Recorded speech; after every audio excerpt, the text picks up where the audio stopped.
Okay guys, so ulam ni Buntis guys, no? Saging. At umiigop siya ng sabaw, ng tilapia, sinigang. Ngayon, madinsa, okay, madi pakiramdam mo, baby? Ano ba yun yung pakiramdam mo ko, de? Hindi. Na? Hindi ma-explain. Ano mo ma-explain? Pwede ma-explain. Mo. Kasi ano ka, de? Nagsipit ko siya sa makasarsarwan na. Nagpait tingiwat ko. Napait ngiwat mo? Kapay napait. Kamu. Pwede lang nga nagkendi-kendi ka? Madi mo ba na nagkendi-kendi ka? So, nga dakyat-kyat na latta guys nga, pang paan ano na. Okay ka lang? Grano ka? Kaya ito. Manaman, magti 3 months sa yung boxit niya guys. Ay, hindi pa pala, mag 2 months and ano pa lang.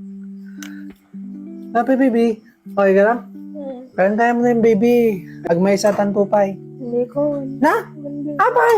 May isa pala pa yung kaya mukhang maselan tong pagbuntis ng misis ko guys. Yun. Lahat ng kinakain niya, nilalabas niya din. Ay nako po.